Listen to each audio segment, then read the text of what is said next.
saja. Nah, sebelum masuk materi nanti, minggu lalu kita sudah belajar tentang unsur-unsur puisi. Unsur puisi ada berapa? 2. Ada? 2. Apa saja? Oke, silakan bisa. Unsur lahir dan unsur batin. Ada 2, yaitu unsur lahir dan unsur batin. Nah, di dalam 2 hal tersebut, dalam unsur lahir itu ada beberapa subnya. Apa saja? Siapa yang bisa? Oke, Jiran, apa nak? Kata perlambangan, majas, tipografi, imajinasi, dan diksi. Oke, luar biasa. Tadi itu unsur lahirnya ada 2. Yang pertama adalah diksi, kedua ada majas. Apa yang dimaksud dengan diksi dan majas? Oke, Destra, apa nak? Diksi adalah pemilihan kata, oke? Majas adalah kata perumpamaan. Terima kasih. Jadi semuanya Ibu anggap sudah memahami materi yang terdahulu yang kita pelajari. Sekarang beri tepuk tangan dulu. Terima kasih.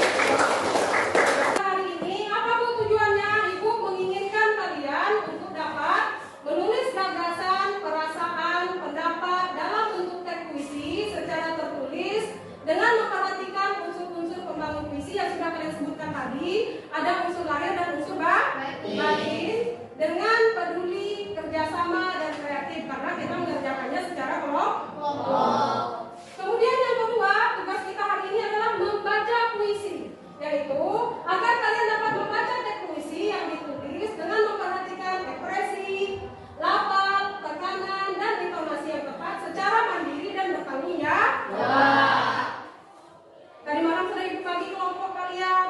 Nah, kelompoknya kelompok 1, 2, 3, 4, dan 5 sudah duduk di kelompok masing-masing? Sudah.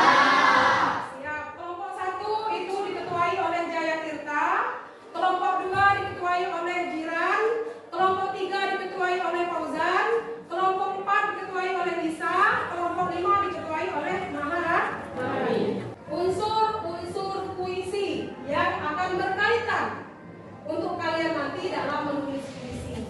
Temanya bagaimana Bu? Tema kalian cari sendiri dengan media gambar yang sudah Ibu siapkan. Ini media gambarnya. Oh, mohon maaf. Nah, nanti buka linknya ya. Media gambar. Ada langkah-langkah menulis puisi. Siapa yang tahu? Oke, Pika lebih dulu apa nak? Langkah-langkah menulis puisi? Tentukan tema dan judul. Tentukan tema dan judul. Kedua, Suasana dalam puisi. Suasana dalam puisi. Ketiga, menentukan kata kunci. Keempat, Menggunakan gaya bahasa. Oke, menggunakan gaya bahasa. Buat puisi seindah mungkin. Nah, kalau jawaban dari apa? Bisa apa nak? Menentukan tema dan judul. Ya, menentukan tema dan judul. Ya, Menentukan kata kunci. ya. Menentukan gaya bahasa. Menentukan gaya bahasa. Baik, terima kasih. Kasih tepuk tangan dulu. Tadi untuk melanjutkan menulis puisi sudah bisa ya? Sip. Tema dan judul puisinya. Kira-kira temanya apa nih? Tentang lingkungan kah? Atau tentang sosial? Atau tentang politik? Nah, itu bebas. Kemudian nomor 2, suasana dalam puisi. Suasana itu apa? Suasananya itu ceritanya tentang kesedihan, atau tentang kegembiraan, atau tentang kegelisahan. Kemudian yang ketiga, menentukan hal-hal apa saja yang perlu diperhatikan dalam membaca puisi. Yang pertama, harus berekspresi. Yang kedua, lafal. Harus jelas. Yang ketiga, tekanan suaranya. Yang keempat, intonasi. Dari penjelasan Ibu ini, kira-kira ada yang ingin bertanya?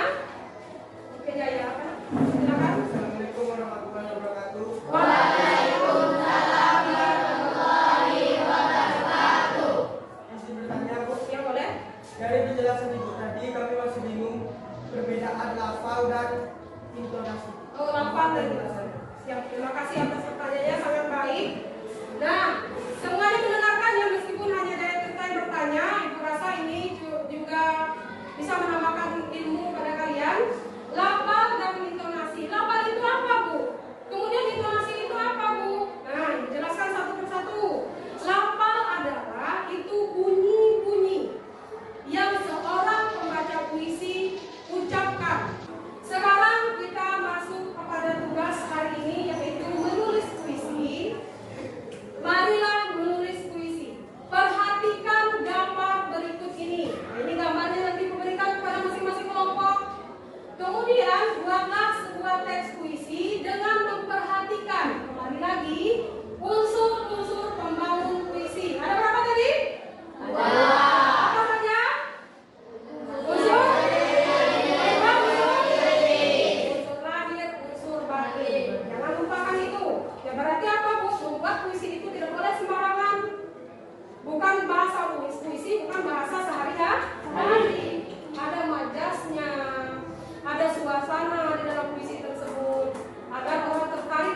kasih di sini.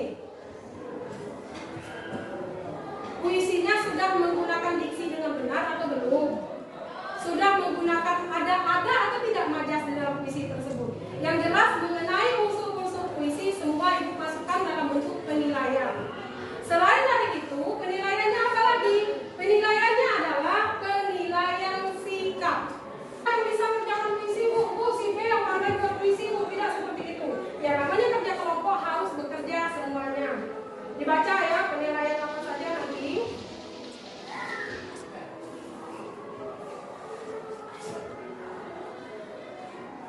Tunggu sebentar ibu bagi.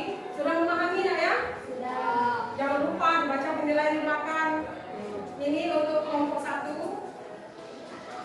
Nanti ibu bagikan media gambarnya. Ibu bagi itu. Kelompok 2. Fauzan, kelompok 4 Lisa, kelompok 5 Maharani. Kelompok 1 ini, ibu berikan setiap kelompok media gambarnya ada 2. Ya, untuk mempermudah mengamati materi. Kita. Yang kalian lihat di sini apa? Asap pertama. Kedua apa?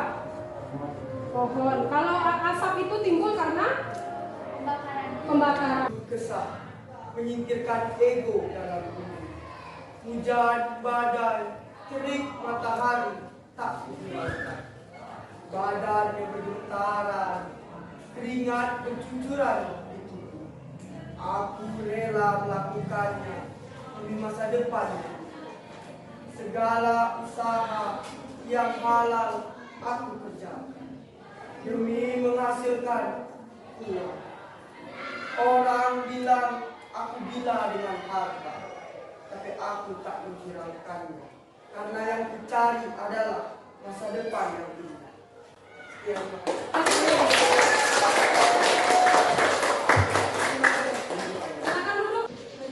Yang setirik dapat dijadikan rupiah, berkawal kayu dan besi kecil, mengayuh plastik dan kardus, bekas yang nanti akan dijual ke pemulung.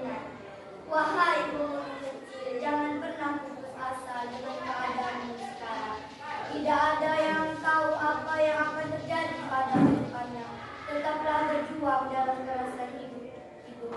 Wahai pemulung kecil, kaukah lawan ulang menjadi sampah hingga kembali dapat diolah. Oke, silakan kembali ke tempat.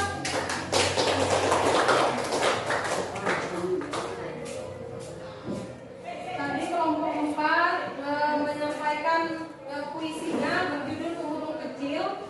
Kalian sudah mendengarkan, sudah melihat. Ada yang ingin menanggapi dari tampilan kelompok 4 nah? Oke, siap. Maharani perwakilan kelompok 5.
jangan ada yang membuat